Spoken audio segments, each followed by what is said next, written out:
Hi, I'm Terry, one of the Consumer Technology Specialists for Mid-Continent Public Library.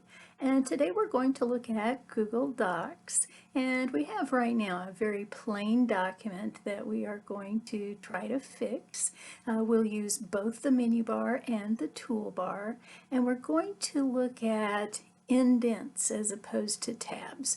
We're going to look at line spacing and horizontal alignment. We're even going to look at how to change the spacing between paragraphs. Now, if you're coming from Word, this is the equivalent of the paragraph group buttons, at least most of them. And so let's go and look at our plain document, and let's add some new options and features that are going to make that document look even better. Our example document today is all about a trip that my husband and I took on Route 66, and we went from the west part of the state toward the east part of the state. Didn't quite get across the entire state, but as we drove, we were also able to drive through the Ozark Mountains in parts. So it was very scenic and very fun. As I look at my document, though, I can see that every sentence, every paragraph, every line lines up on that left margin. And so I can tell that this is left aligned, and that is really the default. But if I want to look at the toolbar, kind of to the right of the 5-inch mark, you can see that that left align button is on. It's blue as opposed to having black marks on most of the other buttons, and it definitely shows us a straight left margin. Now, when you look at these paragraphs, you can see that the right edge is just kind of jagged, depending on how the words are fitting within the page. So left align is almost always the default. It is the most used horizontal alignment in documents. Well, maybe I want to do something else, and that might be that I want to center my title. Well, I can click in the title and then go to the button just to the right of left align and go to center align. I'm going to click, and that looks very nice. I like titles centered. Now, sometimes people go a little crazy with this whole centering thing. It looks really good, say with signs and posters and maybe even some special effects. But what happens is you'll see whole pages of text that has been centered. But keep in mind that we all read from left to right.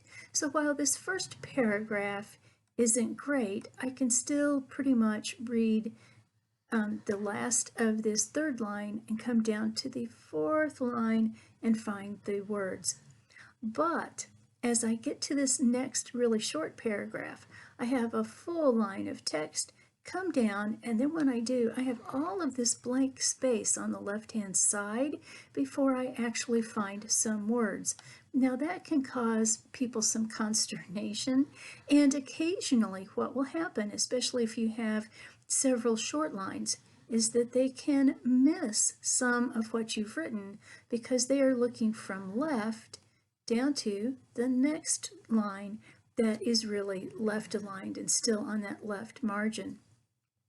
So while this is a great effect, please be sure to use it advisedly, think it through, and see if it is actually easy to read when you have these lines that are just a half a line and are kind of in the middle of the page. So I'm going to actually left align all those again so that it's just a little easier to read my paragraphs.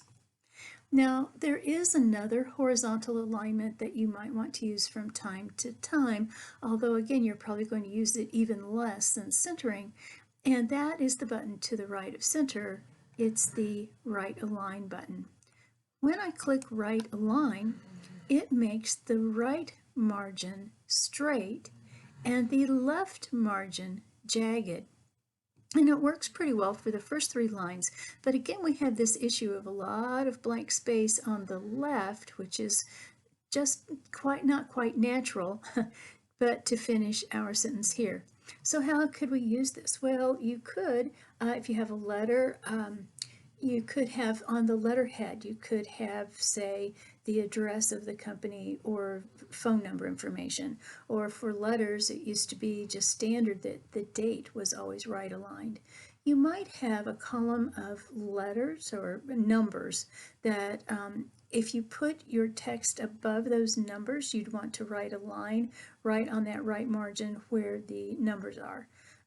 So that might be a possibility as well. So some special effects, or this might even be a quote of some kind, and you want to bring people's attention to it and by right aligning.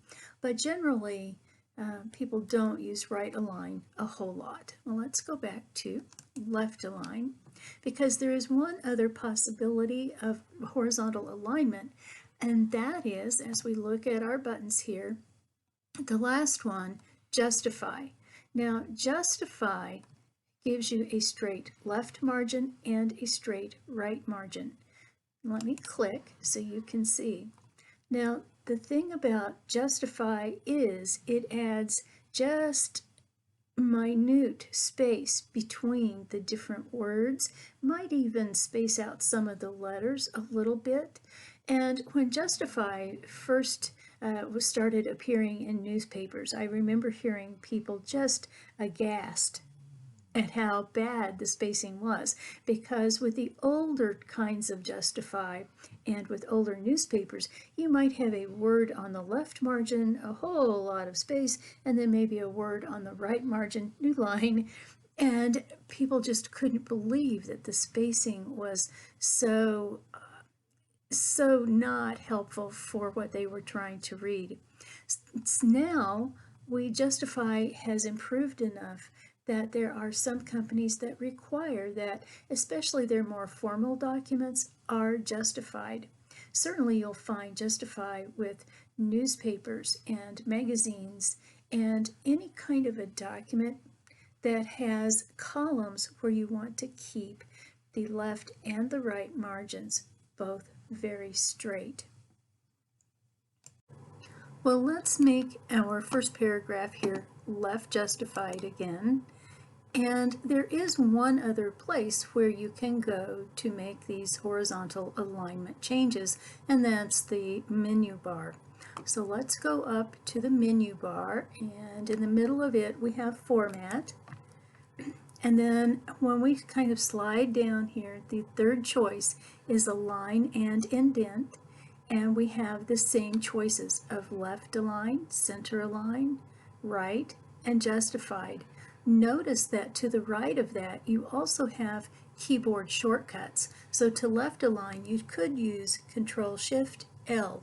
The one that's a little odd is center, Control-Shift-E.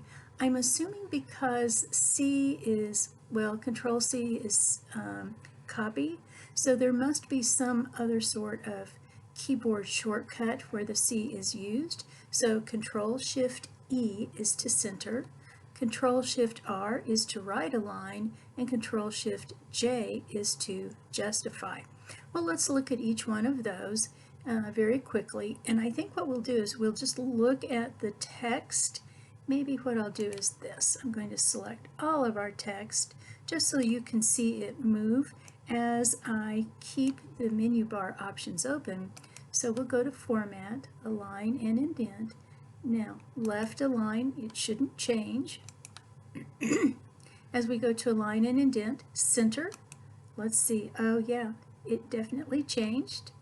If we go to Format again, Align and Indent, right align, look as it all shifts to the right, and Format, Align and Indent, justified, and now again we have the straight left and as much as possible straight right margins.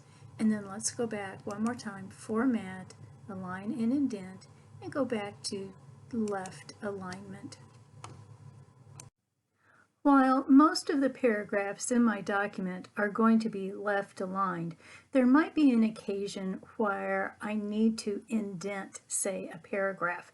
It might be because I have an extended quote where that's required, or I might want to use a special effect of some kind. So again, to point out this text so that people visually just look right at it as opposed to some of that left aligned text that we have.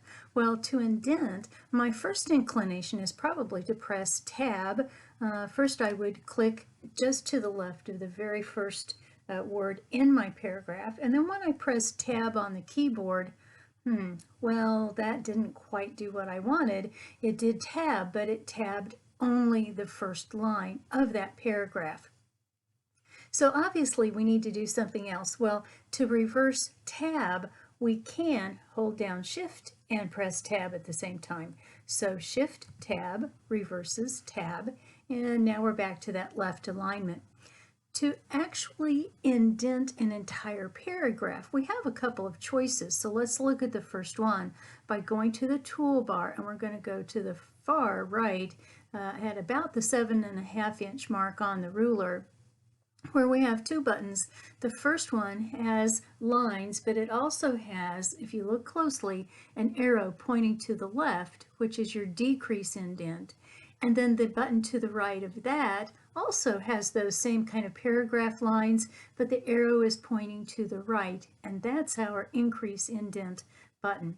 So we can click on it, and when we do, now we can see that both of the lines in that paragraph indent about a 1/2 inch. So if I want to indent 1 inch, I simply go back to that same button, click again, and now I've indented a whole inch. Well, to decrease the indent, I go to the decrease indent button to the left of increase, and I'll just click, and maybe I'll just click once, and now I've decreased the indent, but keep in mind that all of the lines within this paragraph are indented together. Now I might also decide, and again this is just personal preference, I might also decide to go to the menu bar, and in that case I would go to Format in the menu bar and then go down to the third choice where we've already been, to Align and Indent. And as we go to the right and then down, we're going to go by left and center and right justified alignment. And now we can go to Increase Indent and Decrease Indent. Notice that these also have keyboard shortcuts. These use the square brackets, which are generally found above the Enter key on your keyboard. But I'll just click Increase Indent, so we can see that now it's increased about to the inch, and then we'll go back to Format and Align and Indent, and then we can decrease indent. That takes us back to the 1/2 inch. Let's go to Format, Align and Indent, and decrease one more time, and now we're back to left alignment. As we've worked with this document, have you noticed that the spacing in the paragraphs is really more than, say, a single space? I'm not sure when this happened, but at some point, word processors decided that they liked the look of desktop publishing and made the spacing between the lines of a paragraph just a little bit more than single spacing. And as nice as that is, what if you're required to only single space? Well, what you can do is click in the paragraph, and then we can go to the button in the toolbar that's just to the right of the 6 inch mark here on the ruler. It has lines and then an arrow that points up and down. Well, we can click line spacing, and yeah, see how it says 1.15? That means that it's just a tad wider than single spacing. Well, let's go to single and look at that. And you can see how the text just comes a little bit closer. Well, let's go back. We could also look at 1.5, and that's wider, but still not as wide as double spacing. If you decide that you really like triple spacing, I know some people who, when they write a document, like to type it all out, print it in triple spacing, and then they go in with their pen and pencil and whatnot and make all the editing marks. And they really require that triple spacing. So we could go to line spacing, but triple spacing isn't there. We need to go to custom spacing, where we could click and then change that to a 3 and apply. And now we have the triple spacing that some people like to have. Well, in fact, let's go back to our line spacing and just select single. That looks so odd anymore. I'm going to go to 1.15. There are also some other options that you might want to look at. For example, it is now pretty well a natural thing to, at the end of one paragraph, just have your word processor add a blank line until it gets to the next paragraph. So I finish a paragraph, the word processor adds a blank line, and then I have a new paragraph. But what if I want this second paragraph to just sort of line up with the first one when it comes to spacing?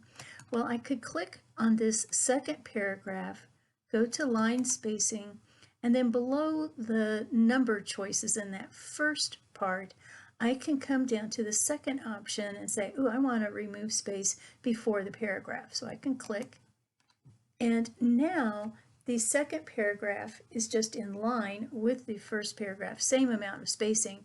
And in this case, I would probably want to use my tab to distinguish between the two paragraphs. Well, if I decide that maybe that's not really what I want, I can again click in this second paragraph, go to line spacing, and this time I could add space before the paragraph, and now I'm back to the more regular default spacing between two paragraphs, and it's just simply what you prefer. Just as we did before, we can not only use the toolbar buttons to make changes to our line spacing, but we can also go to the menu bar to make those changes. And really, it's just personal preference which one you choose. So we could go up to the menu bar, and then sort of in the middle of that menu bar, we have Format. And this time we're going to go down to the fourth choice, which is line spacing, and notice that the icon to the left of the words there is actually the same as the button on the toolbar. And then if we go to the right, we can see that the options here for line spacing in the menu bar are exactly the same as what we see when we use the toolbar. So it's just up to you and what you prefer. Now, one other tip that I'd like to share today has nothing to do with either the toolbar or the menu bar, and that is what happens every time we press enter. We create what is called a hard return. And with docs, when we create that hard return, notice that I have my line of text.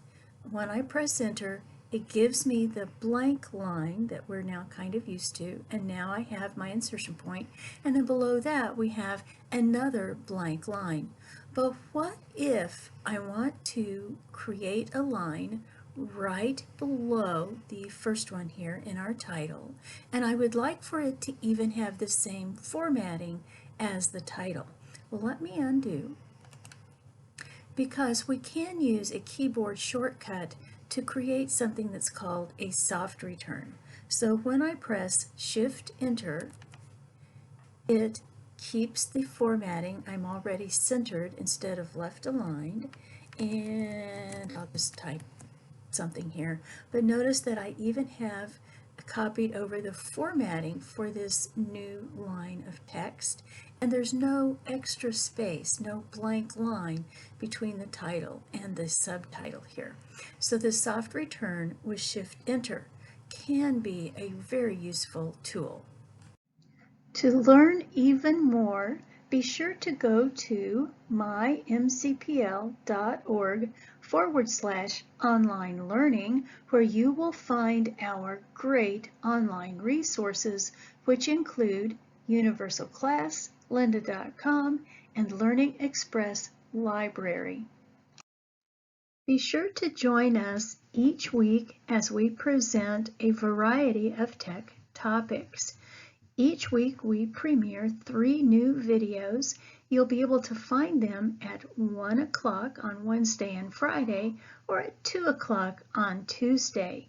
You can find us on Facebook at MCPL 360, Or if you prefer, be sure to subscribe to our MCPL MO channel on YouTube, where you'll be able to find our MCPL Consumer Technology Resources playlist.